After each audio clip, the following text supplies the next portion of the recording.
A forgotten fortress in the French Pyrenees holds the ashes of a lost faith. We are uncovering the hidden history of the Cathars, a story where belief sparked a war and secrets vanished into flame.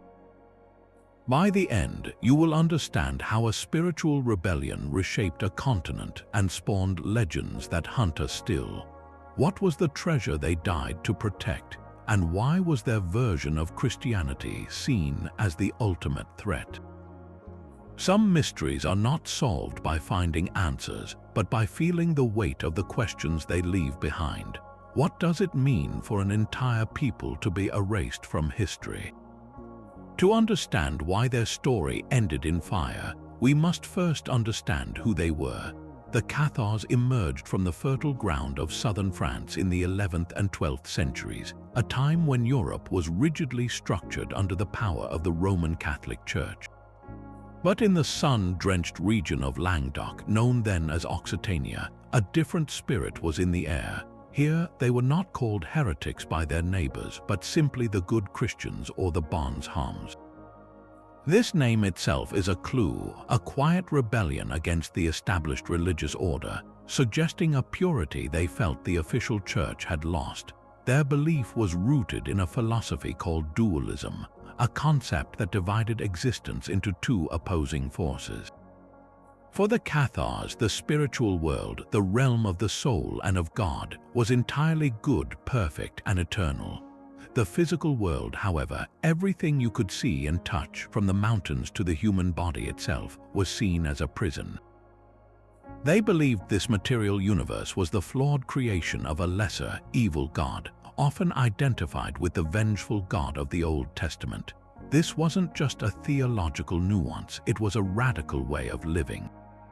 If the flesh and the world were corrupt, then the path to salvation was through extreme asceticism, rejecting all material attachments, wealth, and even marriage to purify the spirit trapped within. The most devout among them, the Perfecti, lived lives of poverty, vegetarianism, and celibacy, serving as spiritual guides for the broader community of believers who lived more ordinary lives but aspired to their example. This faith found a surprisingly welcoming home. Occitania was culturally distinct, a land of troubadours, poetry, and the lyrical Occitan language. It was a patchwork of independent counties and cities, more aligned with the crown of Aragon to the south than with the King of France in the north. This political fragmentation meant local lords held real power, and many saw the Cathar preachers not as a threat, but as a moral alternative to a distant and often corrupt Catholic clergy. Nobles like Raymond VI, Count of Toulouse, tolerated and even protected the good Christians. Among the merchant classes and artisans of bustling cities like Albi and Carcassonne, their message of personal spirituality, free from the wealth and hierarchy of Rome, resonated deeply. For a time, two Christianities existed side by side in the south, one sanctioned by Rome, the other growing in the hearts of the people. This fragile coexistence, however, was built on a fault line. The very tolerance that allowed Catharism to flourish would soon be cited as the very reason it had to be destroyed. This radical worldview was not a minor disagreement with Rome, it was a complete dismantling of Christian orthodoxy. At its heart was a stark and uncompromising dualism. The Cathars believed in two eternal, coexisting principles locked in a cosmic struggle. On one side was the God of light, the true God who ruled the perfect, invisible realm of spirit. This God was all good, all love, and entirely detached from the flawed world we inhabit. On the other side was the God of darkness, the Lord of matter, often called Rex Mundi, the King of the world. They saw this evil principle as the creator of the physical universe, the architect of the flesh, and the source of all suffering, decay, and death. For them, the vengeful, jealous God described in many Old Testament stories was not the true God at all, but this malevolent architect of the material prison. This belief turned everything upside down. If the physical world was the creation of an evil force, then anything tied to it was tainted. This led to a breathtaking rejection of core Catholic doctrines. They saw the cross not as a holy symbol of salvation, but as an instrument of torture, a grim emblem of the material world's cruelty. The doctrine of the Incarnation, the idea that God became flesh in Jesus, was impossible to them. How could the pure spirit of the true God ever be trapped in corrupt, evil matter? They believed Jesus was a spiritual being, an angel sent to show the path out of the material world, not a man who was crucified and resurrected in the flesh. All the Catholic sacraments, which used physical elements like bread, wine, water, and oil to convey divine grace, were seen as meaningless rituals that only bound the soul tighter to the world of matter. Their path to salvation was one of utter renunciation. Cathars believed in reincarnation, a cycle where souls, which were fallen angels, were repeatedly reborn into new bodies, animals, or even plants, trapped in the material realm by the god of this world. The ultimate goal was to break this cycle. This escape was possible only through the consolamentum, a single, solemn rite performed by a Perfecti. It was not a baptism with water, but a baptism of the Spirit, a transmission of grace through the laying on of hands. Once received, the recipient became a perfect themselves, and they entered a covenant of extreme asceticism. They vowed to never again eat meat, dairy, or any animal product, seeing these as products of sexual generation, which perpetuated the prison of flesh. They vowed absolute chastity, poverty, and truthfulness. For these Perfecti, every breath was a step toward liberation, a slow shedding of all material ties until death finally released their purified spirit back to the realm of light. For ordinary believers, life was less strict, but they lived in hope of receiving the consolamentum on their deathbed, a final chance to leave the world clean and free. It was a faith built not on hope for this world, but on a desperate longing to escape it entirely. This stark world, you required a special kind of person to live it fully, and they were known as the Perfecti. These men and women were the living heart of the Cathar faith, the spiritual elite who had taken the consolamentum and vowed to follow its path without compromise. Unlike the Catholic priesthood, which was an ordained office, becoming a perfect was a profound personal transformation. They renounced all property, living in absolute poverty.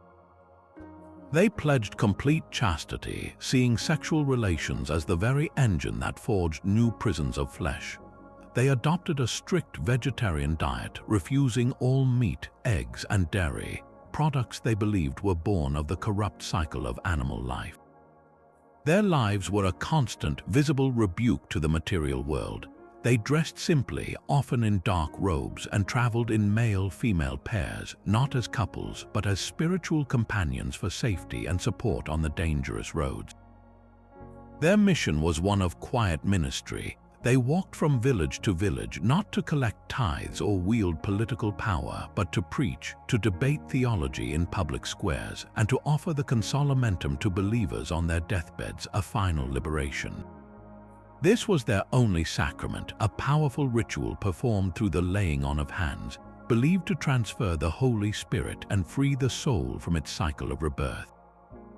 In a time when many Catholic bishops lived in luxury and were deeply involved in secular politics, the austerity of the Perfecti was electrifying. Here were spiritual leaders who owned nothing, demanded nothing, and whose authority came solely from the rigor of their own lives. To the ordinary people of Languedoc, weary of a distant and often hypocritical church, the Perfecti were the real thing. They were the bons hommes, the good men and good women. Their integrity formed an unshakable backbone for the entire Cathar community, a living example that made the abstract theology painfully, beautifully real. This deep local reverence, however, would soon be seen in Rome not as piety, but as the gravest kind of sedition. For the Cathars, the consolamentum was everything. It was the single, sacred thread connecting the human soul to divine liberation, a baptism not of water but of pure spirit. Imagine the power of a ritual so potent that it was performed only once in a lifetime, if at all. For those who chose to become Perfecti, the consolamentum was a solemn initiation. The candidate would make a series of vows before the community, promising to renounce the world, to never lie, to never kill, and to remain chaste and poor. Then the presiding perfect would lay hands upon them, a direct transmission of the Holy Spirit believed to purify the soul and anchor it to the realm of light.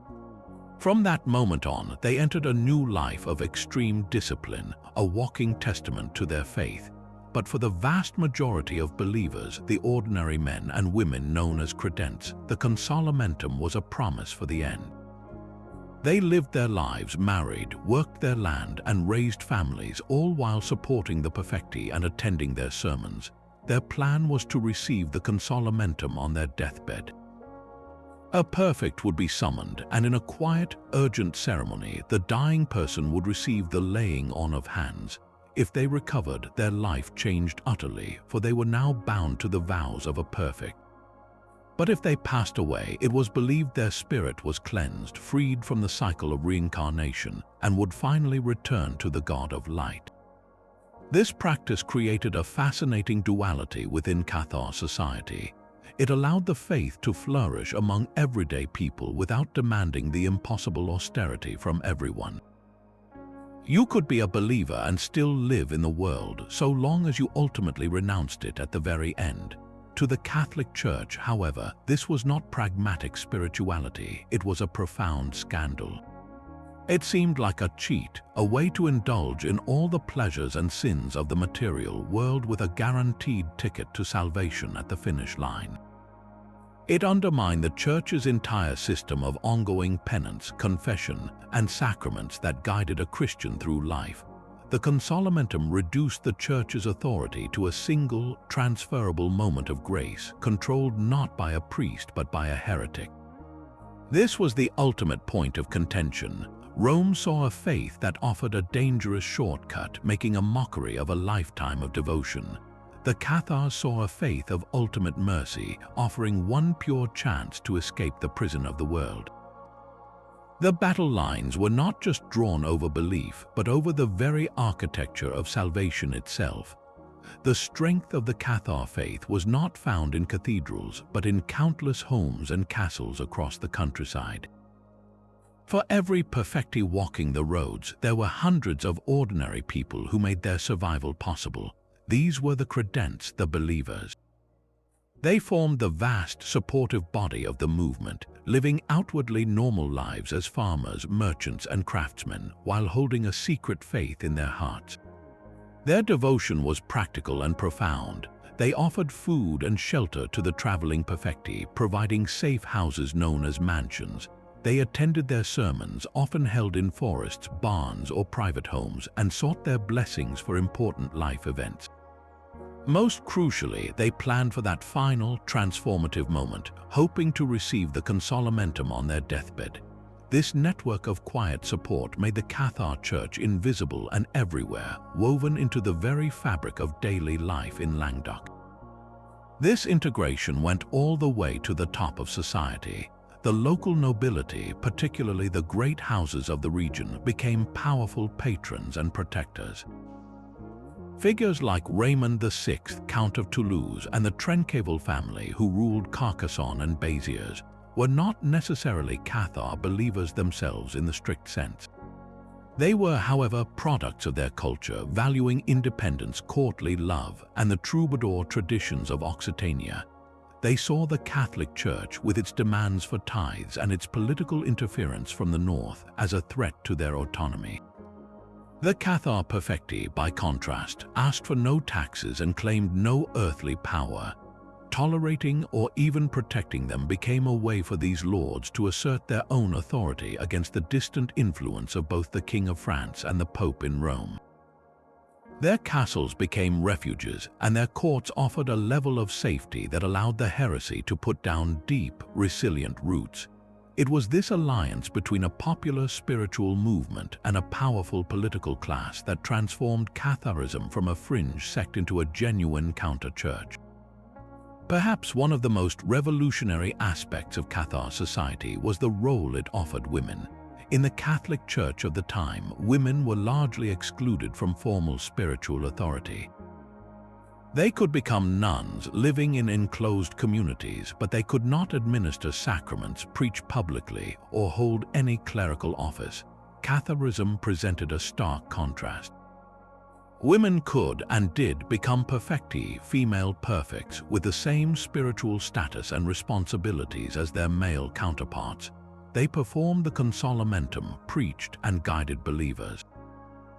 Historical records mention many by name, revered figures like Esclarmonde of Foix, a noblewoman who became a leading perfecti. This offered women a path to direct spiritual leadership and community respect that was simply unavailable elsewhere. Their presence in homes also made the faith more accessible, as women could minister to other women and families in private settings. This inclusivity strengthened the movement from within, making it a faith that lived not just in the minds of philosophers, but in the households of an entire region. This deep, multi-layered support system, from the peasant's cottage to the count's castle, created a society within a society. It was a thriving parallel world, so embedded in the land that those in power in Rome and Paris began to see only one solution for its eradication. But a thriving parallel world cannot remain hidden forever, especially one that challenges the very foundations of power. In Rome, the reports from Languedoc were not just concerning, they were terrifying. For a man like Pope Innocent III, one of the most powerful and politically astute pontiffs in history, the situation was a perfect storm of spiritual and temporal danger. This was not a minor sect of misguided peasants. This was a structured, popular counter-church, openly supported by the local nobility, denying the authority of the Pope, rejecting the sacraments, and teaching that the material world was the creation of an evil god. From Innocent's perspective, this was an existential threat. It shattered the fundamental unity of Christendom, the idea that all of Europe was one spiritual body under the leadership of Rome. If the lords of southern France could openly tolerate heresy, what was to stop other kings and counts from doing the same? The Church's power, its ability to crown emperors and influence kingdoms, rested on its claim to be the sole path to salvation. The Cathars offered another path, and that made them not just heretics but rebels against the divine order itself. The Pope's first response was not war but persuasion. He authorized preaching missions, sending learned monks to debate the Cathar Perfecti on their own turf, to win back hearts and minds through reason and example. The most famous of these was a Spanish priest named Dominic Guzman, who would later become Saint Dominic, founder of the Dominican order. Dominic and his followers adopted a strategy of radical humility. They traveled on foot, lived in poverty, and engaged in public theological debates, trying to mirror the austerity of the Perfecti but with orthodox Catholic doctrine. For a time, it seemed like a battle of ideas might work. There were conversions, but they were few. The problem was depth. The Cathar faith was not a superficial fad. It was a deeply held, centuries-old tradition with its own logic and its own heroes. The local population trusted their good men, who had lived among them for generations, more than they trusted eloquent strangers from Rome.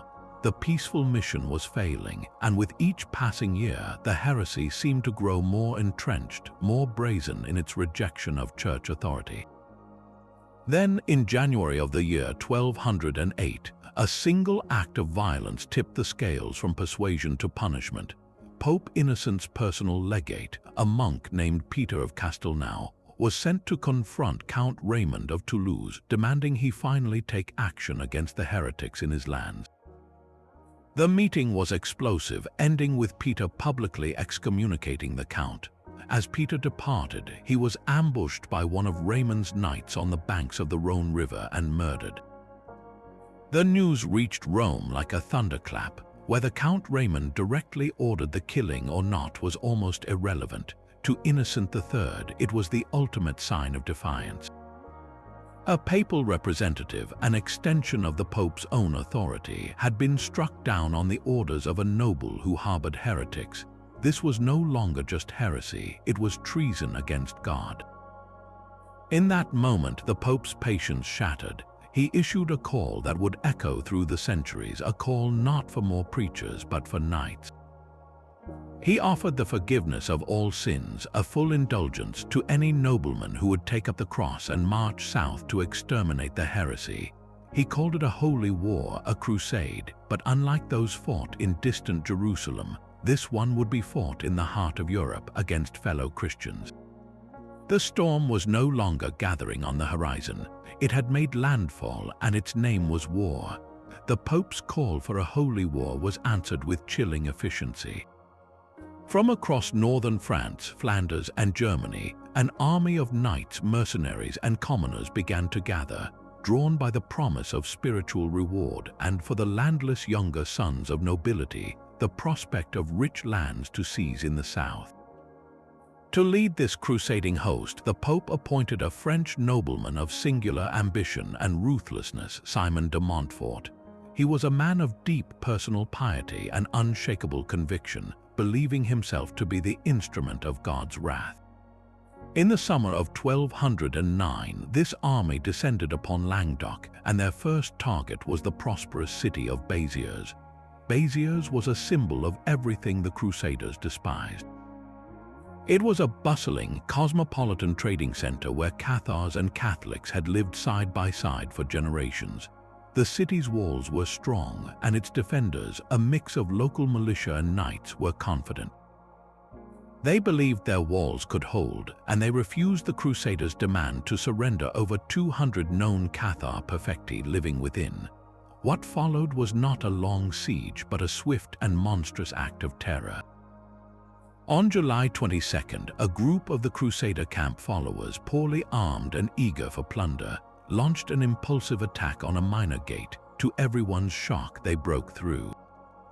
As the city's defenses collapsed into chaos, the main Crusader army poured into the streets. Panic swept Béziers. Men, women, and children, Catholic and Cathar believer alike, fled for the perceived sanctuary of the great church of Saint Mary Magdalene. They barricaded themselves inside, praying for mercy. It was then that the Crusader commanders faced a dilemma. How were they to separate the faithful from the heretic in the bloody confusion of a sacked city?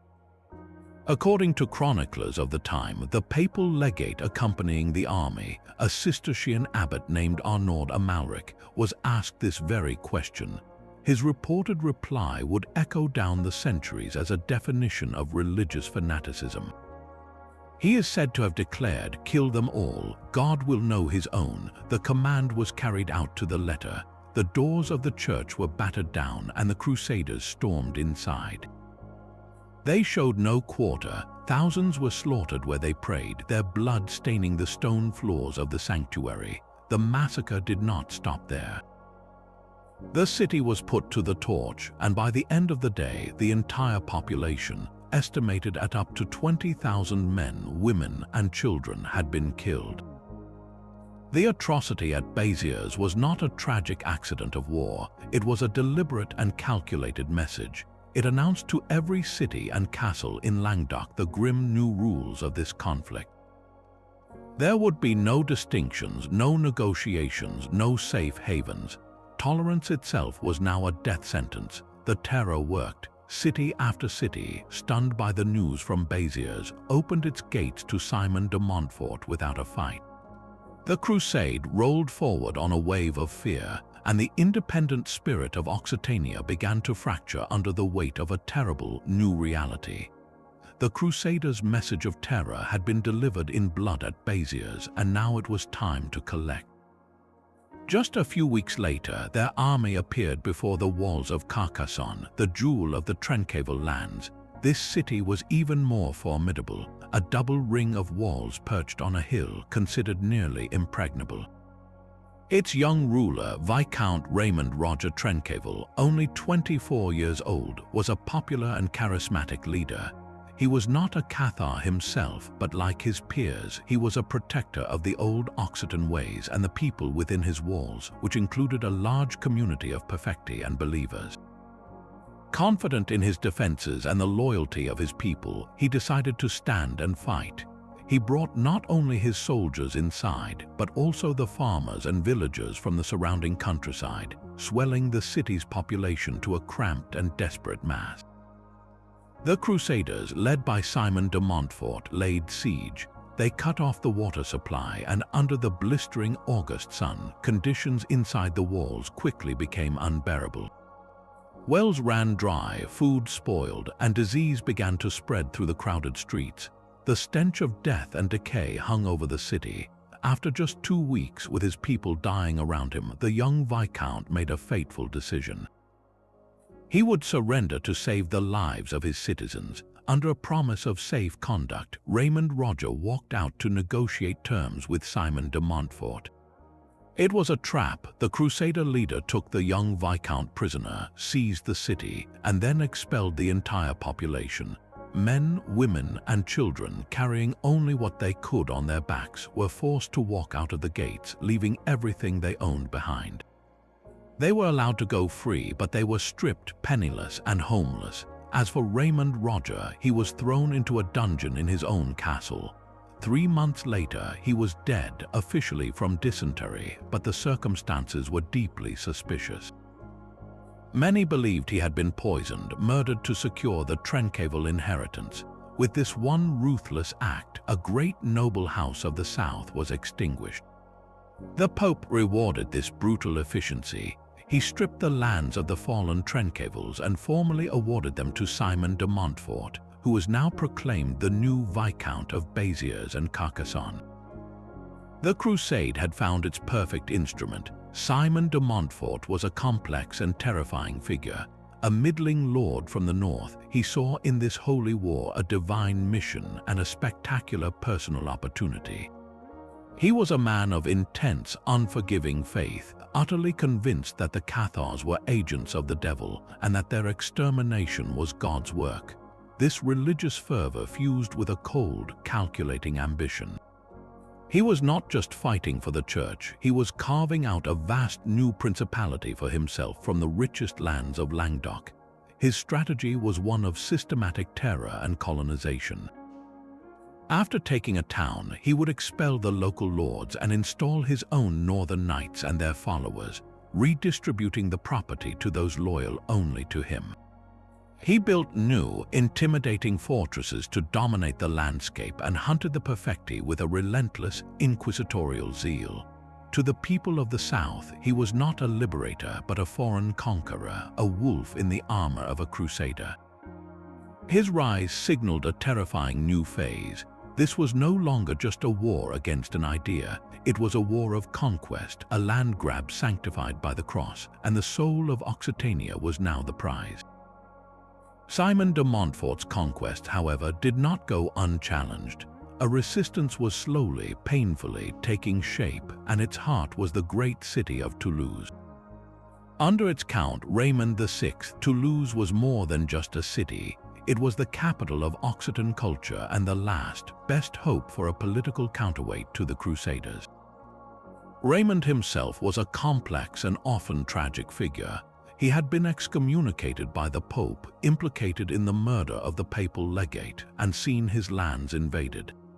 Yet he was also a survivor, a master of political maneuvering in a game where the rules kept changing.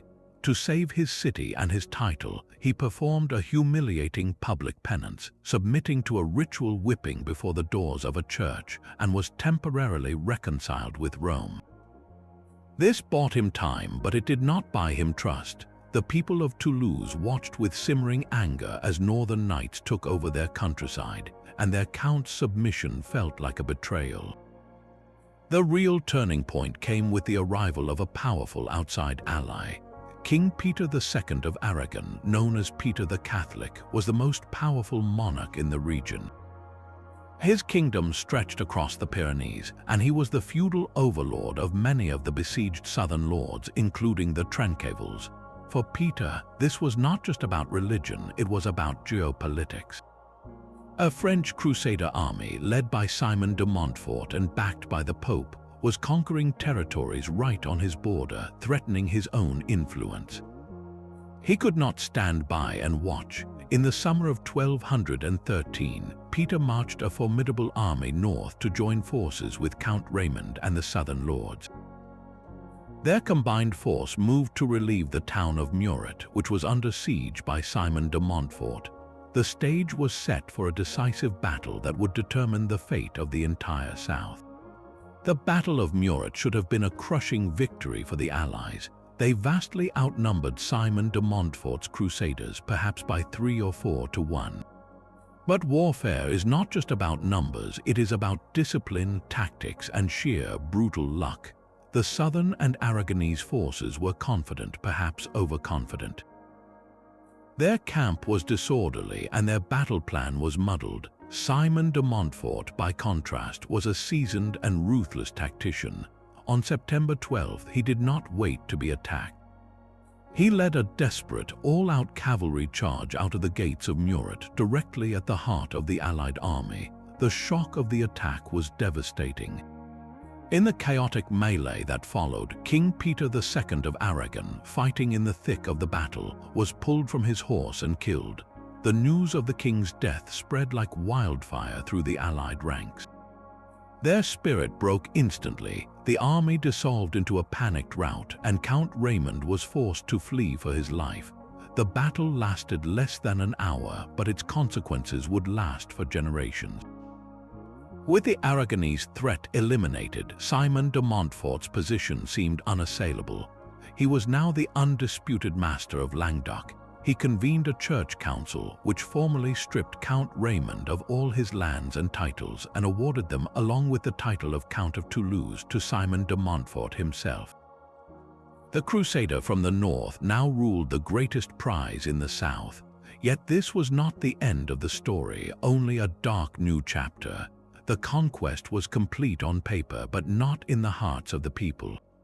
Simon de Montfort ruled as a foreign occupier, his authority maintained by fear and the garrisons in his stark new castles. The native nobility smoldered with resentment, and the common people, who had lost their protectors and seen their way of life dismantled, had not forgotten their good men and good women who still moved like shadows through the hills. The flame of resistance had been battered, but it was not extinguished. It was waiting deep in the earth for a spark. For 2 decades after Muret, Simon de Montfort's iron rule seemed absolute, but the land itself was merely biding its time.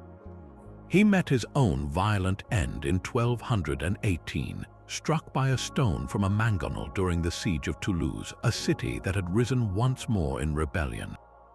His death was celebrated across the south, but it did not bring freedom. The war had changed. It was no longer a crusade led by a papal champion, but a royal annexation. The King of France, Louis VIII, and then his son, Louis IX, Saint Louis, saw the chaos as their opportunity. They formally entered the conflict, not just to finish the heresy, but to permanently absorb the rich lands of Languedoc into the French crown. The southern lords were ground down, their castles falling one by one to royal armies that were larger, better funded, and relentless. By the 1240s, the open resistance was shattered. The once thriving network of Cathar communities was driven underground, its protectors gone, its Perfecti forced to live as fugitives in forests and remote farmhouses. In this darkening landscape, one place became a beacon, a symbol of defiant hope perched on a lonely mountain peak. Its name was Montsegur. This fortress was unlike any other. It was not built for a lord's comfort or to control a trade route. It was built for God, or rather, for a specific idea of God. Perched atop a sheer, rocky pog or peak in the foothills of the Pyrenees, Montsegur was accessed by a single, treacherous path. From below, it looked less like a castle and more like a stone crown upon the mountain, touching the clouds. In the early 1240s, it was refortified and transformed into the spiritual and military capital of a faith on the brink of extinction. Here, high above the world they believed was evil, the last guardians of Catharism gathered. Montsegur was not just a fortress, it was a sanctuary, a monastery in the sky. Within its walls lived a unique community. There were knights and soldiers, yes, men sworn to defend the site with their lives. but at its heart were the Perfecti and Perfecti, perhaps over 200 of them. They lived, prayed, and performed the consolamentum here, maintaining the pure rituals of their faith in the one place left on earth where they could do so openly. For the believers scattered in the valleys below, Montsegur was a shining citadel, a literal and figurative refuge where the true church, their church, still breathed.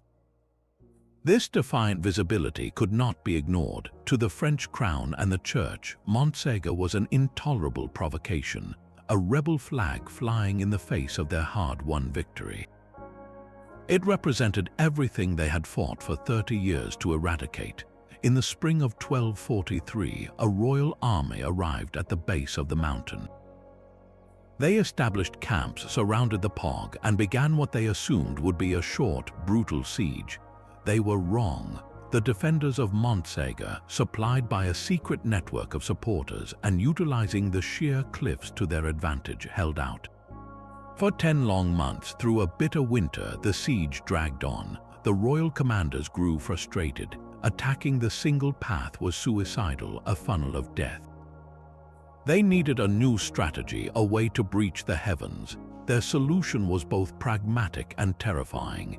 They hired specialist mercenaries from the mountains of the Basque country, men who were expert climbers and accustomed to dizzying heights. Under cover of darkness, these men scaled the supposedly unclimbable northeastern cliff face, a feat that seemed impossible. They secured a foothold on a narrow ledge just below the summit walls, and from this precarious perch, they began constructing a giant stone throwing machine, a catapult. When dawn broke, the defenders looked down in horror to see the enemy literally on their doorstep, building a weapon that could now pound their walls point blank. The psychological blow was as devastating as the physical one. The mountain was no longer a protector. The sky itself had been conquered. The end, after nearly a year of defiance, was now only a matter of time. The impossible had happened. The royal army was now perched on the mountain itself, and the great catapult began its terrible work, pounding the walls of the sanctuary day and night. Inside Montsegur, hope began to crumble with the stonework. Their supplies were nearly gone, and the defenders, exhausted from a year of siege, knew they could not hold. In early March of 1244, the commander of the fortress, Pierre-Roger de Maurepoix, saw only one path left to save the lives of the soldiers and their families. He asked for terms. The royal commanders, weary of the siege and perhaps sensing a symbolic victory, offered a surprisingly lenient deal. They would grant a truce of 15 days. After that period, the fortress must surrender. All within would receive pardon for their acts of rebellion, with one catastrophic condition.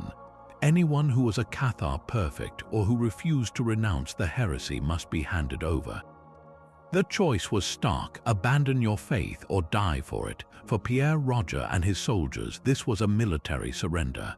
For the more than 200 Perfecti and Perfecti living within those walls, it was a spiritual verdict.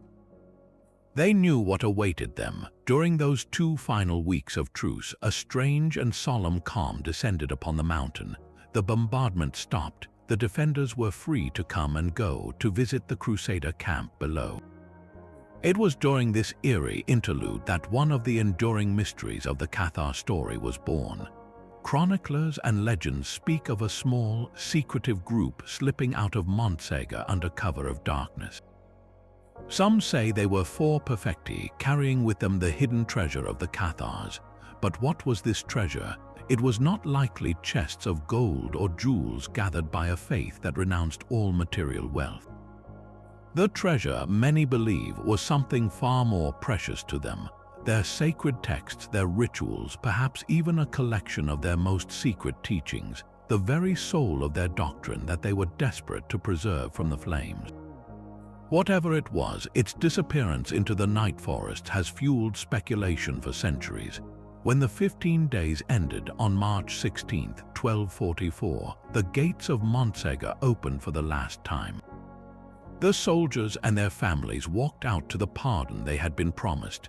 Then came the others, more than 200 men and women, the last open guardians of the Cathar faith, descended the mountain path. They were not dragged or bound. They went willingly, having used their final days to strengthen each other, to perform the consolamentum for any who wished it, and to prepare for their final journey. They were led to a broad, flat meadow at the base of the Pog. Here, the Crusaders had built a great enclosure of wooden stakes and piled it high with brushwood. The Perfecti and Perfecti were led inside. According to a chronicler of the time, they showed no fear. They walked into the palisade of their own accord, even rushing forward as if eager to meet their end. Then the pyre was lit. The flames rose high into the crisp March air, visible from the mountain peak they had just left. There were no screams recorded, only a terrible, silent witness from the soldiers and villagers forced to watch. That meadow is known to this day as the Prat dels Cremats, the field of the burned. The fall of Montsegur was more than a military defeat, it was a symbolic annihilation. The living heart of the Cathar Church had been cut out and consumed by fire in a single, horrific day. The fortress in the sky, their last refuge, was now a silent tomb. Yet the burning of those 200 souls did not erase the faith from the earth. It simply drove it deeper into a hidden world of whispers and moonlit meetings, where the hunt would become even more personal and far more sinister. The smoke over Montsegur had barely cleared, but the war was not over. It had simply changed form. With the military resistance crushed, the Church launched a new, more insidious kind of warfare, one designed to hunt the human soul itself. This was the medieval Inquisition, a permanent institution of inquiry established to root out the last vestiges of heresy from the very fabric of southern society. Its arrival signaled a shift from conquering castles to conquering minds, from open battle to a quiet, terrifying siege of the conscience. The inquisitors, often Dominican friars, were not soldiers but bureaucrats of belief, armed with quills, parchment, and the absolute authority of the Pope. They moved into towns and villages, setting up tribunals and issuing a general summons. Every adult was commanded to appear before them, to swear an oath of orthodoxy, and to reveal everything they knew about heretical activity, past or present. The most chilling aspect was the period of grace. For a month or more, people were encouraged to come forward voluntarily to confess their own sins, and crucially, to denounce their neighbors, their family members, anyone they suspected. All accusations were kept secret, breeding an atmosphere of profound paranoia. Could you trust your friend, your cousin, the person you bargained with at market? Anyone might have spoken your name in the confessional chamber, trading your freedom for their own. Interrogation was a psychological art.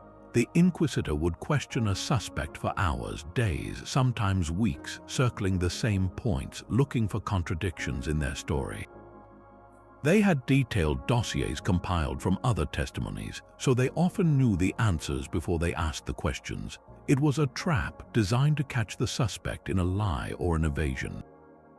And if gentle persuasion failed, the law permitted a final, terrible tool: torture, sanctioned by the Pope in 1252 for use in heresy cases. Its purpose was not punishment, but to extract a full confession and, most importantly, the names of other believers. The methods were clinical and brutal, like the strappado, where the victim's hands were tied behind their back and they were hoisted into the air by a rope, dislocating their shoulders. The goal was to break the will, to make the physical pain so overwhelming that the spirit would recant to make it stop. For the Cathar Perfecti, who believed the body was an evil prison, this created an almost unbearable theological paradox. Enduring torture could be seen as a final purification, a last martyrdom. But for many ordinary believers, the fear of that pain was a powerful engine for betrayal. The outcome of an inquisitorial trial depended entirely on confession and cooperation. Those who confessed fully renounced their heresy, and provided names were reconciled with the Church, but their lives were forever marked.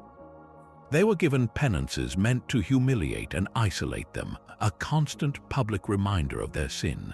The most common was the wearing of large yellow crosses sewn onto the front and back of all their clothing.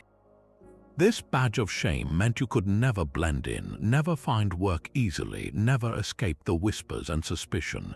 You were a living warning to others. But for those who refused to confess or who confessed and then relapsed into heresy, there was no mercy from the church. The inquisitors would declare them impenitent heretics, and following church law which forbade clerics from shedding blood, they would hand them over to the secular authorities. The message was clear, though the hands were technically clean. The state would then carry out the sentence, death by burning at the stake. This systematic, house-by-house, soul-by-soul persecution was devastatingly effective. It made the faith a poison that could destroy families and communities from within. Over the next century, the public face of Catharism was utterly erased. No more Perfecti walked the roads, no more sermons were heard in the clear mountain air. The light that had burned in places like Montsegur was snuffed out, forced into the deepest darkness, where it could only survive as a secret whispered in cellars, passed down in fragments, a memory too dangerous to speak aloud. Yet even in that darkness, a faint ember still glowed, waiting for one final, tragic breath. But the Inquisition's work was not yet finished. In a small village in Catalonia, across the Pyrenees in what is now Spain, a man named Guillaume Bélibaste was trying to live a quiet life. He was a weaver, a neighbor, a friend to a handful of other exiles from Languedoc. To the outside world, he was unremarkable, but to this tiny, secretive community, he was something sacred. Guillaume Bélibaste was a perfectus, the last known minister of a faith that had been declared extinct. For over half a century after Montsegur fell, he had kept the flame alive, moving from one hiding place to another, always one step ahead of the inquisitors who never stopped hunting for stragglers like him. In his exile, he performed the consolamentum for the dying, offered guidance, and preserved the rituals that were now illegal memories. His very existence was a quiet act of defiance, a whisper that the Church of the Good Men had not been entirely erased. But the Inquisition had long ears, and its reach was vast. They learned of this small group of refugees and devised a plan of chilling cunning. They recruited a man named Arnaud Sicker, whose own mother had been a Cathar believer burned at the stake. Playing on his desire to reclaim her confiscated property, the inquisitors turned him into a spy. Arnaud infiltrated the exile community, posing as a devoted believer seeking spiritual guidance. He won their trust, especially Bélibaste, living among them for months, sharing their meals and learning their secrets.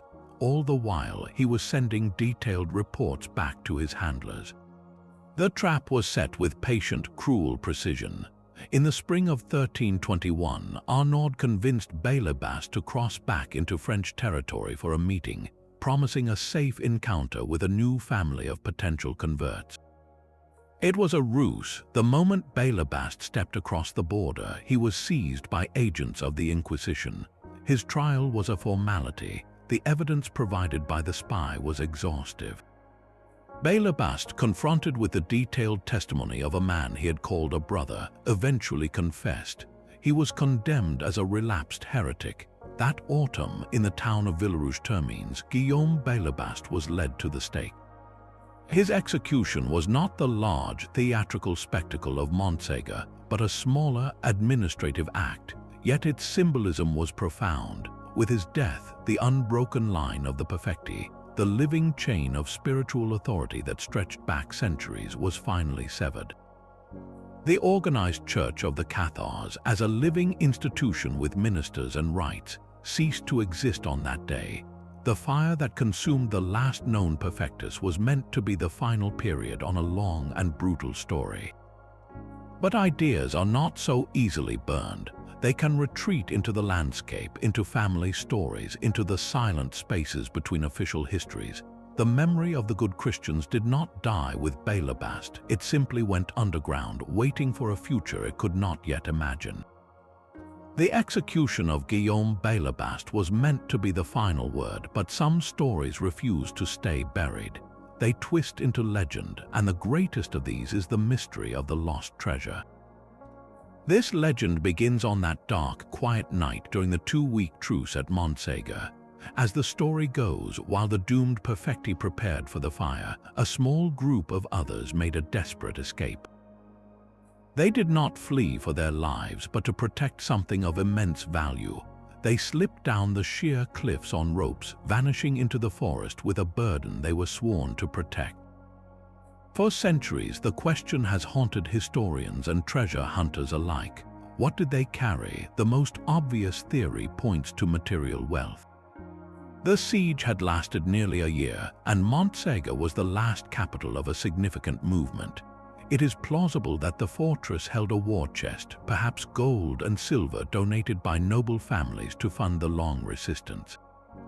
This treasure would have been meant to sustain the fight elsewhere, to pay for soldiers and supplies in a war everyone else believed was already lost. The idea of hidden Cathar gold has fueled countless expeditions into the remote caves and valleys of the Pyrenees, with seekers hoping to find a forgotten hoard that could rewrite history. But for a faith that preached the absolute evil of the material world, a pile of gold rings hollow. Would the last guardians of a spiritual revolution risk everything for mere metal? This contradiction gives rise to a more compelling possibility. Perhaps the true treasure was not gold but knowledge. The Cathars were a faith of the book. They prized their own translations of scripture and their secret liturgical texts, which contain the precise rituals for the consolamentum and their unique interpretations of the gospel. These writings were the living DNA of their belief system. If the physical church was to be annihilated, preserving its sacred texts would be the only way to ensure its teachings could one day be reborn. The escapees, then, may have been carrying a library of forbidden books, scrolls carefully wrapped in oilcloth, hidden away in some remote mountain cave or smuggled to a sympathetic community far to the east. This idea connects to the most famous and tantalizing theory of all, the Holy Grail.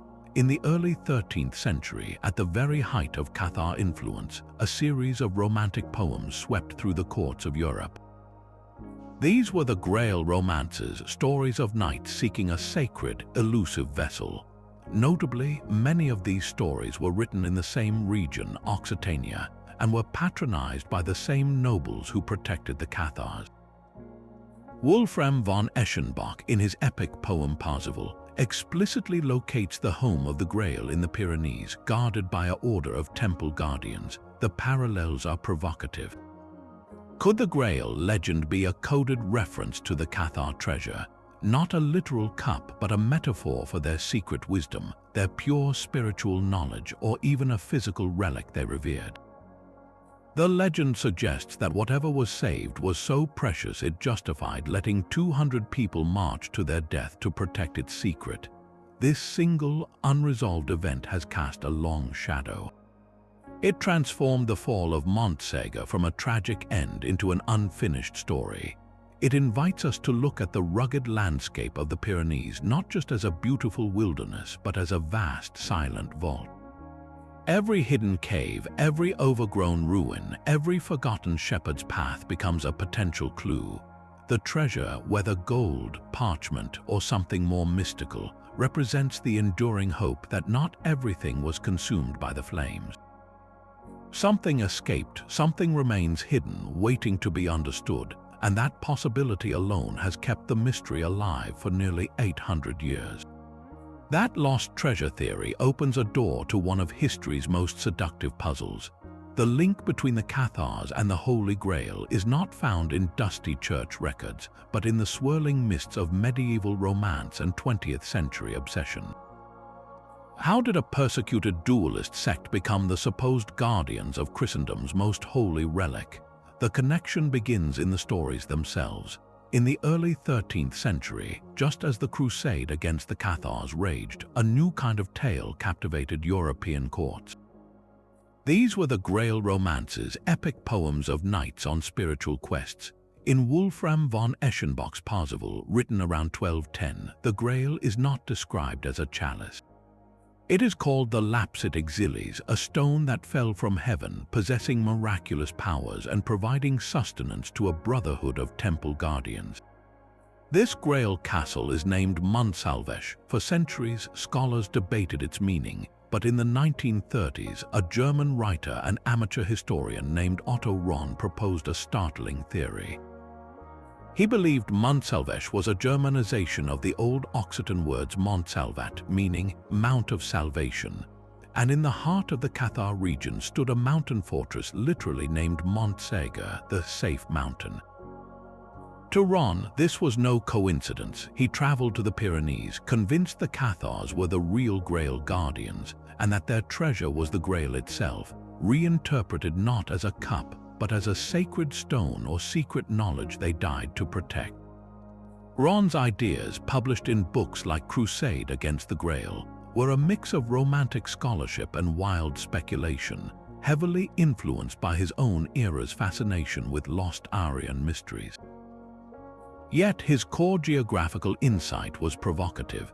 The Grail romances flourished in the same courts, like that of the Count of Toulouse, that tolerated and protected the Cathars. Troubadours moved between these courts, weaving tales of spiritual purity and hidden sanctuaries.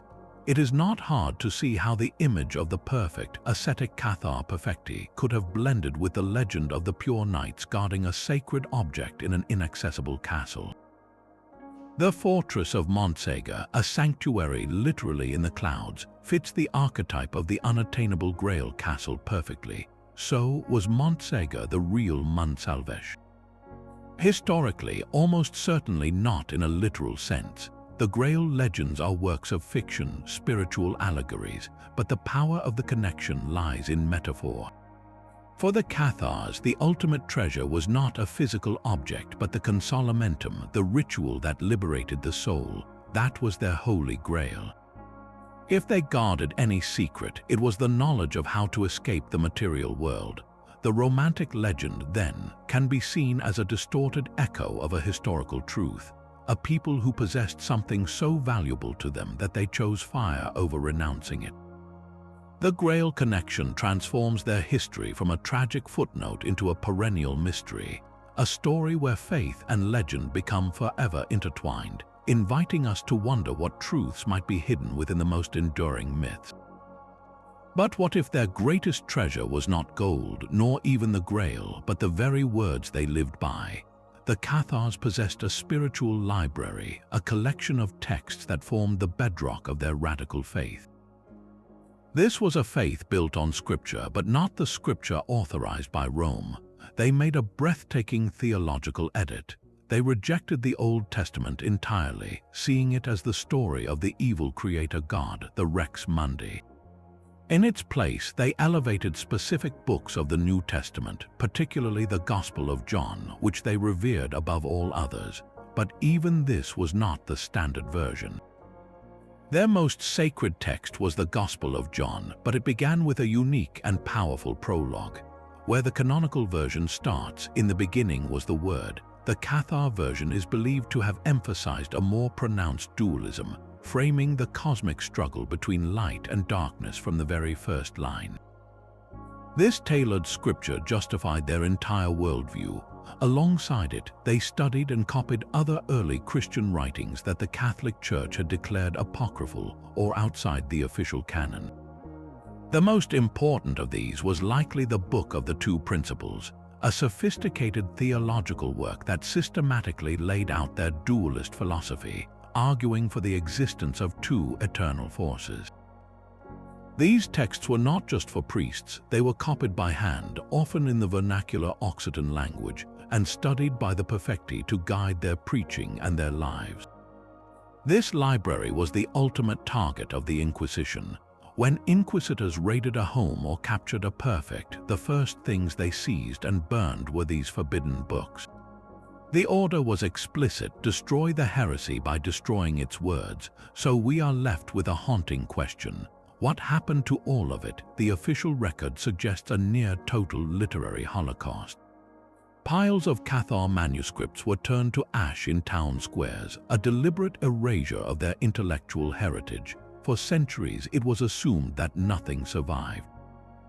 But history is rarely that neat. In remote mountain communities, in the hidden compartments of old furniture, or buried in the walls of farmhouses, could copies have been secretly preserved. The survival of a single text would be a historical earthquake. While no complete Cathar Bible has been found, fragments and echoes have emerged. In the late 19th century, a manuscript was discovered in a library in Lyons, France. It was a theological treatise written in Occitan, a dialogue between a Cathar and a Catholic. While not a sacred text itself, it proved that their sophisticated arguments were recorded and circulated. More tantalizing are the persistent reports from antiquarians and locals in the Pyrenees of finding strange, handwritten pages used as stuffing in old chairs or as lining in chests, pages that were often dismissed or destroyed before they could be properly examined. The possibility remains that somewhere, perhaps in a private collection or a forgotten archive, a Cathar text still waits. This textual ghost has led scholars to ponder another profound mystery. If their ideas did survive, even in fragments, where did they go? Could the spiritual DNA of Catharism have woven itself into later religious movements? Some see echoes of its dualism in the later teachings of the Protestant reformers, who also challenged church authority and emphasized personal scripture reading. Others trace a more speculative line to the secret societies and esoteric traditions of the Renaissance, which sought hidden wisdom from the ancient past. The Cathars, as the last major dualist heresy in the West, represent a road not taken in Christian history. Their textual legacy, whether physically lost or spiritually absorbed, is a reminder that ideas can be persecuted into silence, but they are almost impossible to erase completely. They linger in the margins of history, in the questions we ask, and in the quiet suspicion that the full story was never written down, or if it was, it is still waiting to be read. The fortress of Montsegur does not simply sit upon its mountain, it communes with the sky. To stand within its ruined walls is to feel a deliberate, almost unsettling connection to the heavens above, a design that suggests its builders were looking far beyond mere military defense. The architecture itself is the first clue. Unlike most medieval castles built for lordship and control, Montsegur is oddly shaped, not a perfect rectangle or square, but a rough pentagon that seems to hug the contours of the mountain's crest. Its orientation is what truly captivates researchers. The main gate faces almost precisely east-southeast, and the long axis of the inner courtyard aligns in a way that catches the first light of dawn in a very specific, powerful moment. Each year, on the morning of the summer solstice, the longest day of the year, the rising sun climbs over the distant peaks of the Pyrenees, and its rays stream directly through the narrow eastern gate, flooding the heart of the citadel with a brilliant horizontal light. This is not a random accident of geography. For a structure built with such immense effort on such a difficult site, every stone placement was a conscious choice. The alignment is too precise to be coincidence, suggesting the builders possessed and utilized a sophisticated understanding of solar cycles. This leads to a profound question: who were these builders and what knowledge were they encoding in stone? Many historians believe Montsegur was constructed, or more likely radically rebuilt, on the site of a much older sanctuary. The mountain peaks of the Pyrenees have been sacred spaces for millennia, revered by pre-Celtic and Celtic peoples as places where the earth touched the divine. It is entirely possible that the Cathars, or the noble family that owned the land, chose this specific pog not just for its defensibility, but because it was already a hallowed place, a thin spot between worlds. They may have repurposed an ancient solar observatory, layering their own spiritual architecture atop a pagan foundation. For the Cathar Perfecti, this solar alignment would have carried a deep, resonant symbolism. Their entire faith was a battle between light and darkness, between the pure, immaterial God of light and the corrupt, material Rex Mundi, the king of the world. The summer solstice represents the ultimate triumph of light, the day when the sun's power is at its zenith before beginning its gradual decline. to design a fortress where on that day the sun's first light penetrates directly into the sanctuary could be seen as a profound ritual act. It was a way to literally capture and welcome the divine light into their last refuge, to symbolically recharge their spiritual resistance against the encroaching darkness of the material world and the armies that represented it. In this light, Montsegur transforms from a stronghold into a beacon. It was not just a place to hide, but a place to connect, a machine for focusing faith. High above the corrupt world they rejected, they built a temple to the light, aligning it with the cosmos itself. Every sunrise, but especially the solstice sunrise, would have been a reaffirmation of their core belief that the spirit could and would overcome the prison of matter. This celestial design makes their final sacrifice at the base of the mountain even more tragically poetic. The royal army that besieged them represented the very kingdom of material power they despised.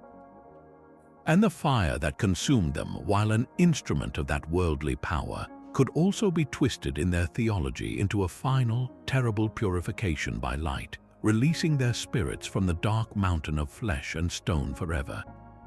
The stones of Montsegur, then, are a silent testament to a faith that looked to the sky for salvation, building its last stand in precise alignment with the hope of a dawn that would never, in this world, truly come. Montsegur was the great sanctuary, but it was not alone. Scattered across the jagged spine of the Pyrenees, a string of other fortresses became the final flickering candles of resistance, places where the last embers of the faith glowed before being snuffed out by the advancing night. They are known today as the Cathar castles, and their very names Quaeribus, Peripatus, Puellorens sound like echoes from a lost world. To see them is to understand the sheer, desperate geography of survival. These are not castles built in fertile valleys to control trade routes or populations. They are castles of last resort, clinging to impossible rock needles, their foundations fused with the mountain itself. Reaching them requires a steep, winding climb, a journey that leaves you breathless even today. At the summit, you are met not with comfort, but with vertigo and awe, standing in a world of stone and sky. Quaeribus, the last to fall in 1255, perches like a stone eagle on a narrow pinnacle. From its highest tower, you can see all the way to the Mediterranean on a clear day, a vantage point that once served as a lonely watchtower for a dying cause. Peripatus, the vast celestial Carcassonne, stretches along a razor-edged ridge for nearly 1,000 feet, its walls following the natural curve of the cliff in a display of architectural defiance. Puellorens, shrouded in deep forests, seems to grow from the living rock, its white limestone walls glowing eerily in the moonlight. In their final years, these citadels were less military garrisons and more secret way stations. Small groups of fleeing Perfecti and desperate credents would be smuggled from one to another, following hidden paths known only to local guides, always staying one step ahead of the royal scouts and inquisitorial spies. Life here was a harsh, monastic existence of constant vigilance, sustained by the thin mountain air and the fading hope of a miracle that would never come. When history ends, legend begins. In the villages nestled in the shadows of these peaks, the stones began to speak in the language of folklore. Long after the last Perfecti were gone, the people kept their memory alive not through doctrine but through story. They spoke of hidden tunnels that ran for miles through the heart of the mountains, secret passages used by the good men to appear and vanish like ghosts. At Puellorens, they tell of the White Lady, a spectral Perfecti who wanders the ramparts on winter nights, forever guarding a truth she can no longer share. At Peripatus, local tales whisper of a secret chamber deep within the bedrock, a sealed room where the last sacred texts were hidden, waiting for a time when the world is ready to hear their message again. There are stories of strange light seen in the highest windows of Quaeribus long after it was abandoned, as if a solitary keeper still tended a spiritual flame. These legends are not historical fact, but they are a different kind of truth. They represent the refusal of a community to let its past be completely erased by the official record. When you cannot openly mourn your heroes, you turn them into ghosts. When you cannot preserve their books, you imagine them hidden safely in the earth. The folklore transformed the Cathars from defeated heretics into tragic, eternal guardians of a lost purity, figures of romance and mystery rather than theology and rebellion. Standing in the ruins of these castles today, you feel a powerful duality. They are, on one hand, majestic monuments. The French crown, after conquering them, rebuilt and strengthened these very fortresses as key border defenses against the Kingdom of Aragon, layering their own history over the Cathar past. We now admire them for their breathtaking audacity, their stark beauty against the sky. Tourists climb the paths and photographers capture their grandeur. Yet, beneath that official history, the stones hum with a different frequency. They are tombstones for a world that was deliberately dismantled, the independent, tolerant Occitania that allowed the Cathar faith to flourish. The castles fuel the romantic image of the Cathars as doomed heroes, not because they were victorious, but precisely because they were not. Their story is one of a beautiful, radical idea crushed by overwhelming force, of a last stand made in the most dramatic landscapes imaginable. This romantic vision, born from local legend and amplified by modern seekers, ensures their story is not merely a footnote about medieval heresy, but an enduring legend about the cost of belief and the haunting power of a lost cause. We are drawn to these empty shells on their mountaintops because they are physical questions, asking us what we would cling to when everything else has fallen away. The mountains held their silence for centuries, but the stones were waiting to be heard again. The great revival of interest in the Cathars did not begin with historians, but with poets. In the 19th century, the Romantic movement swept across Europe, a tide of emotion that valued feeling over reason, the sublime over the orderly, and the tragic passed over the industrial present. Writers and artists, disillusioned with the modern world, looked back to the Middle Ages not as a time of darkness, but as an age of passion, mystery, and lost causes. In this atmosphere, the story of the Cathars was rediscovered. It had everything the Romantics adored: a persecuted spiritual brotherhood, brave knights defending a secret treasure, and a final, fiery martyrdom in a mountain fortress. They were not heretics to these new storytellers. They were romantic heroes, pure souls crushed by the cold machinery of institutional power. This literary resurrection transformed the Cathars from a forgotten footnote into a powerful legend, a symbol of resistance that resonated in a new age.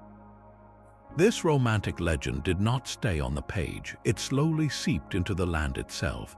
The region once known as Languedoc, now part of Greater Occitanie, began to look at its own landscape with new eyes. The ruins that had been mere crumbling fortresses or lonely landmarks for shepherds were reimagined. They were no longer just old castles, they were Cathar castles. By the late 20th century, this cultural memory had crystallized into a powerful identity. The term Pays Cathar, Cathar country, was officially adopted, branding an entire territory with the mystique of its most tragic chapter. Signposts now guide travelers along the route des Citadelles du Vertige, the route of the vertiginous citadels connecting Montségur, Quéribus, and Peripatus in a dramatic tourist trail. Every summer, thousands walk these paths not as fugitives but as pilgrims of curiosity, drawn by the breathtaking views and the haunting stories. Local museums, festivals, and even wines celebrate the Cathar heritage. For modern Occitanie, embracing the Cathars is a way to reclaim a distinctive past, to assert a cultural identity separate from the central narrative of France, rooted in a land of independent spirit, troubadour poetry, and tragic resilience. Yet this historical tourism exists alongside another, more spiritual kind of pilgrimage. In the latter half of the 20th century, as New Age and alternative spirituality movements grew, the Cathars found a new kind of devotion. They were adopted as archetypal figures of pure, esoteric wisdom. To many modern seekers, they are seen not as medieval Christians, but as Western Gnostics, bearers of a secret knowledge about the divine spark within humanity, cruelly suppressed by a dogmatic church. Their asceticism is interpreted as a profound ecological consciousness, a rejection of materialism long before it became a modern concern. Their supposed equality of women through the Perfecti makes them icons of proto-feminist spirituality.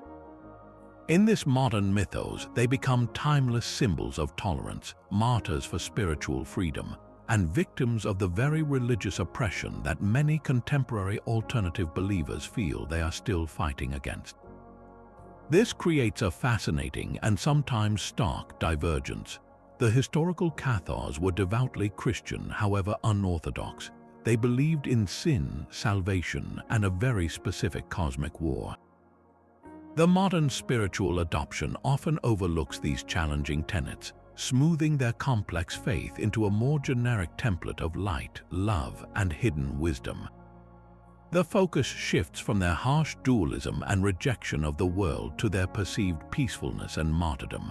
The treasure of Montsegur becomes less about sacred texts and more about a universal, mystical secret waiting to be unlocked by the enlightened. This is not history, but heritage, a living story that each generation reshapes to answer its own deepest questions. The Cathars have become a mirror. We see in them what we need to see. Romantics see tragic heroes, tourists see a dramatic landscape, and spiritual seekers see ancient kin. Their enduring power lies in this very emptiness, in the silence they left behind. A silence we cannot help but try to fill with our own longing for purity, for resistance, and for a truth that feels lost to the modern world. So what does the earth itself have to say about all this? Beyond the legends and the court records, archaeology offers a different kind of testimony, one written in soil, stone, and bone. It asks a simple, grounding question: what physical traces did these people who rejected the material world actually leave behind? The answer is subtle and often heartbreakingly sparse. The Cathars built no grand cathedrals, for they saw no holiness in elaborate structures of stone. They created no distinctive religious art or jewelry, for such adornment was a trap of the material realm. Their faith was one of spirit, not spectacle, which makes them ghosts in their own landscape, a challenge for any archaeologist's trowel.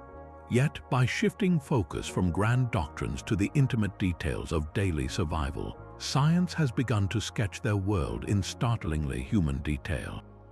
Perhaps the most vivid window doesn't come from a dramatic fortress, but from a small, windswept village in the Pyrenees called Montsegur. In the early 1300s, this remote community became the focus of an exceptionally detailed inquisitorial investigation by Bishop Jacques Fournier. His meticulous records, later brought to life by the historian Emmanuel Leroy-Ladurie, provide an almost novelistic account of village life, but archaeology has tested those records against the ground itself. Excavations at Montsegur have uncovered the foundations of the very houses named in the testimonies. We can walk the same cobbled paths, see the layout of a single-room home where families lived, ate, and secretly hosted a visiting Perfecti. We learn of the central hearth, the symbolic and physical heart of the home, around which conversations about faith and fear unfolded. We find the simple pottery they ate from, the tools they worked with, the animal bones from their meals. This material evidence confirms the social world described in the documents, a world where heresy was not a grand philosophical stance, but a quiet reality woven into the fabric of cooking, farming, and neighborly gossip. It shows us that Catharism survived not in castles, but in the smoke of a humble fireplace. The most direct and chilling physical evidence comes from the site of their greatest tragedy. At the base of the mountain of Montségur, in the Prat dels Cremats, the field of the burned, archaeologists have conducted careful surveys. They have not found a single mass grave, as the chronicles might suggest. Instead, they have uncovered scattered charcoal layers and within them fragments of human bone. Forensic analysis of these burned remains tells a silent, brutal story. The bones show evidence of extreme, consistent heat, confirming they were subjected to a large, sustained pyre. The fragments are small and mixed, indicating the bodies were consumed completely and the remains scattered or later disturbed. There are no grave goods, no personal ornaments, just the stark mineral residue of a communal cremation. This grim evidence corroborates the historical account while stripping it of legend, leaving only the physical fact of a terrible final fire. It is archaeology at its most sobering, providing material proof for a moment of horror that words alone can scarcely convey. The search continues in the very walls of medieval villages. Historians know the Cathar faithful maintained a network of safe houses called hostels where Perfecti could hide or perform ceremonies. These were not secret fortresses but ordinary homes with clever modifications. Archaeologists now look for these hidden spaces, studying the fabric of surviving buildings for anomalies. A wall that seems too thick might conceal a narrow cavity, a perfect hiding place for a person or for forbidden text. A cellar with a second, concealed exit might indicate a route for escape. A hearthstone that lifts to reveal a small cache beneath could have held the simple communion bread of the consolamentum. Finding these features is like a historical detective story, piecing together a secret geography of faith from architectural clues. Each potential discovery, a blocked-up doorway or a repurposed niche, adds another piece to the puzzle of how a persecuted community physically organized its survival, turning the familiar architecture of daily life into a clandestine sanctuary. Ultimately, the archaeology of the Cathars is an archaeology of absence and subtle presence. It confirms that their greatest monuments were not made of stone but of conviction. The lack of distinct Cathar artifacts is in itself a powerful testament to their beliefs. They truly did strive to leave no mark on the world they rejected. What we find instead are the traces of the lives that held those beliefs, the homes that sheltered them, and the earth that received their ashes. This scientific inquiry does not diminish the mystery, it deepens it by anchoring it in a tangible human reality. It reminds us that the grand forces of history, crusades and inquisitions, ultimately played out in cramped rooms and village squares, leaving behind fragments that whisper across the centuries, not of kings and popes, but of shepherds, weavers, and families who dared to believe in a different kind of light. The silence left by the Cathars is not empty, it is filled with fierce debate. For historians, the question is not simply what happened to them, but who they truly were in the first place. The academic world is divided, arguing over the very essence of this lost faith, and the answers change how we see their entire story. One of the greatest controversies lies in their origins. Were the Cathars of Languedoc a direct import, a missionary offshoot of much older Eastern dualist movements? The strongest candidate is the Bogomils, a sect that flourished in the Balkans. The similarities are undeniable, a shared core of radical dualism, a rejection of the material world, and a similar ecclesiastical structure with ordained perfecti. Some historians see a clear lineage, a transmission of ideas along trade routes from Constantinople through northern Italy and into the south of France. In this view, Catharism was not a spontaneous Western rebellion, but the westernmost branch of a vast, underground Christian tradition stretching back to the ancient Gnostics. Other scholars push back vigorously. They argue that while the theological ideas may have drifted in from the East, what happened in Occitania was something entirely new. Here, dualism met a unique culture of independent lords, vernacular poetry, and deep frustration with the Catholic Church. The Cathars were not just Bogomils speaking Occitan, they were a distinctly Western heresy, shaped by the local context that gave them shelter. Their beliefs may have had foreign seeds, but the tree that grew was native to its soil, a product of its own time and place. This is not just an academic quarrel over pedigree. It speaks to a deeper question: were they a foreign contagion invading Christendom, as the Crusaders claimed, or were they a homegrown symptom of a society in crisis? The answer you lean toward colors everything. This leads directly to another heated debate. What did the Cathars actually want? Were they social revolutionaries or were they spiritual escapists? One school of thought paints them as profound protesters. In this reading, their radical theology was a weapon against a corrupt and wealthy church. By rejecting the sacraments, they rejected the clergy's monopoly on salvation. By embracing poverty, they highlighted the bishop's greed. Their faith, therefore, was an implicit and sometimes explicit critique of the entire social and religious order. They offered an alternative community, one that valued personal piety over institutional power. Other historians find this far too modern a lens. They argue that the Cathars were not interested in reforming this world at all.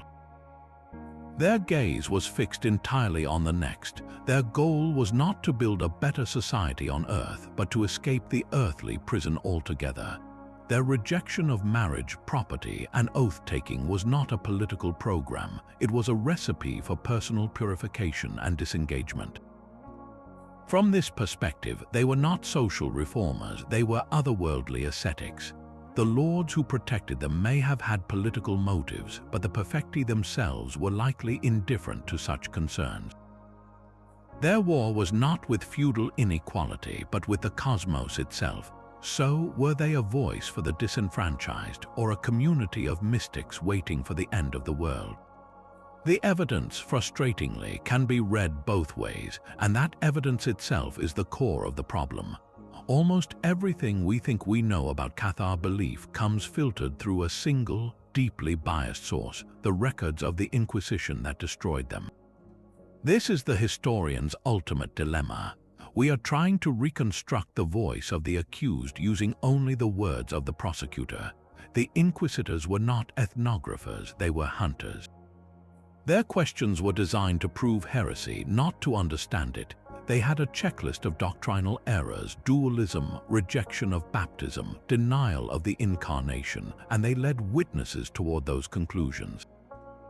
When a frightened peasant was asked, "Did the good men tell you the world was created by the devil?" and they nodded yes, was that a genuine reflection of Cathar teaching, or was it the answer they knew the interrogator wanted to hear? The records are full of standardized phrases and accusations that appear again and again, a template of heresy that may have smoothed out the rich, messy diversity of actual belief on the ground. Furthermore, the testimonies capture people under extreme duress, facing torture, imprisonment, or the stake. How much did they shape their answers to save their own lives or the lives of their families? The picture that emerges from the parchments is coherent and damning, but is it complete, or is it a portrait painted by the firelight of the auto-da-fe? Some scholars now urge extreme caution, suggesting we can only ever know the Catharism that the Inquisition created in its documents, a distorted reflection of a lived faith we can never fully recover. Others believe that by reading against the grain, by comparing multiple testimonies and looking for the unexpected personal details that slip through, we can still hear faint echoes of the real voices. It is a delicate act of listening for whispers in a room built to amplify condemnation. The truth about the Cathars, then, may forever hover in that uncertain space between what was believed, what was confessed, and what was recorded by those who sought to erase them completely. That scholarly debate over dusty parchments exists in a world far removed from the bright glow of our screens, where the Cathars have found a vibrant, if often distorted, second life. Their tragedy has proven irresistible to storytellers, becoming a versatile backdrop for modern myths. In the realm of literature, few have done more to reignite popular interest than Kate Moss with her best-selling trilogy Labyrinth, Sepulchre, and Citadel. These novels weave dual narratives connecting contemporary characters with the medieval past, centering on a secret buried at Montségur and a mysterious ring passed down through generations of women. Moss masterfully uses the historical setting as a launchpad for adventure, blending real events with imagined conspiracies, and in doing so, she introduced the Cathar drama to millions of readers who might never have encountered them in a history book. This template, the historical mystery thriller, has become a staple, The Cathars, with their hidden treasure and persecuted wisdom, fit perfectly into the genre popularized by Dan Brown, where ancient secrets hold the key to present-day power. In these stories, the Perfecti are often recast as guardians of an earth-shattering truth, perhaps about the true nature of Jesus or the location of a physical relic, their faith simplified into a MacGuffin for a globe-trotting quest. This translation from theology to thriller is a powerful one, turning complex believers into plot devices in a grand conspiracy, but it ensures their names and their last stand remain potent symbols in our collective imagination. The visual mediums of film and television have also embraced the atmosphere of the Pyrenean fortresses. While major Hollywood films directly about the Cathars are rare, their aesthetic and themes permeate historical dramas and fantasy series. The haunting, mountainous landscapes and tales of religious persecution provide a ready-made setting for stories about faith, resistance, and lost knowledge. You can feel their influence in the tone of certain medieval epics, where idealistic groups are crushed by institutional might, their purity making them dramatically compelling victims. But perhaps the most interactive exploration of the Cathar mythos comes from the world of video games. The blockbuster franchise Assassin's Creed has repeatedly dived into historical settings ripe with conflict between secret societies and institutional powers. In Assassin's Creed Unity, set during the French Revolution, the game's expansive lore connects back to the Cathars, suggesting their treasure was not spiritual but a powerful, ancient artifact fought over by the game's warring factions, the Templars and the Assassins. Here, the Cathars are fully absorbed into a modern myth of an eternal, hidden war, their historical reality completely subsumed by the needs of the game's conspiracy-laden narrative. This cultural footprint is vast, but it comes with a significant trade-off. Popular culture almost universally emphasizes the treasure hunting, the Grail seeking, and the cloak and dagger conspiracy angles. The nuanced, demanding theology of dualism, the daily reality of the credence, and the brutal political mechanics of the Albigensian Crusade often fade into the background. The Cathars become a brand shorthand for mystery, martyrdom, and esoteric secrets. Yet, to dismiss this as mere distortion misses a crucial point. These novels, games, and shows act as a gateway. They spark the initial curiosity, the what-if, that leads some to dig deeper, to move from the thrilling fiction to the complex, challenging history. They keep the memory of Montsegur alive not as a footnote but as a living landscape of the imagination. In a very real way, popular culture has completed a strange circle. The Inquisition sought to erase the Cathars from history by burning their books and their bodies. Centuries later, our culture has resurrected them, not as heretics but as legends, printing their story in new books, coding them into games, and filming their mountain fortresses. The flame they tried to extinguish now flickers on countless screens, a testament to the enduring power of a story where faith, fire, and mountains collide. The ashes of Montsegur settled on more than just a meadow, they fertilized the soil of a new nation. The Albigensian Crusade, which began as a war on heresy, ended as a war of conquest, and its most enduring legacy was not religious purity but political power. The independent, vibrant culture of Occitania was systematically dismantled. Its troubadour courts fell silent, its unique language was marginalized, and its proud nobles were replaced by northern lords loyal to the King of Paris. The Crusade broke the back of southern resistance, allowing the French crown to extend its direct authority over lands it had never before controlled. In a very real sense, the borders of modern France were forged in the fires lit at Béziers and Montségur. This brutal annexation created a unified kingdom, but it came at a terrible cultural cost, homogenizing a diverse region under a single, centralized power. Yet the Crusade's shadow stretched even further, casting a chilling precedent that would darken European history for centuries. For the first time, the Church had sanctioned a holy war, a crusade, not against Muslims in a distant land, but against fellow Christians within the heart of Europe. The spiritual rewards of fighting infidels were now applied to the extermination of theological dissenters at home. This set a dangerous template, blurring the line between heresy and treason, and sanctifying violence against any group deemed a threat to religious unity. It declared that ideas could be enemies and that those who held them could be erased with divine approval. From this sanctioned violence, a more precise and enduring tool was refined: the medieval Inquisition. The Crusade had been a hammer, blunt and brutal. The Inquisition became a scalpel designed for a permanent operation. It evolved from a temporary emergency measure into a standing bureaucracy of belief, with its own laws, procedures, and professional inquisitors, often drawn from the Dominican order. Its mission was no longer to conquer territory, but to police thought, to root out heresy from the very soul of society. The methods perfected in Languedoc, the secret denunciations, the interrogations, the use of torture to extract confession and names, became standardized procedure. This institutional machinery outlived the Cathars by hundreds of years, turned later against other groups like the Knights Templar, the spiritual Franciscans, and eventually fueling the early witch hunts. The Inquisition created a climate of fear and suspicion that taught people to monitor not just their neighbors' actions, but the orthodoxy of their most private thoughts. In the end, the Crusade did far more than destroy a religious minority. It helped forge a kingdom by crushing a culture, and it bequeathed to Europe a terrifying new weapon: the notion that belief could be a capital crime, investigated and punished by a permanent, unimpeachable authority. The silence that fell over the Pyrenees was not just the end of the good men.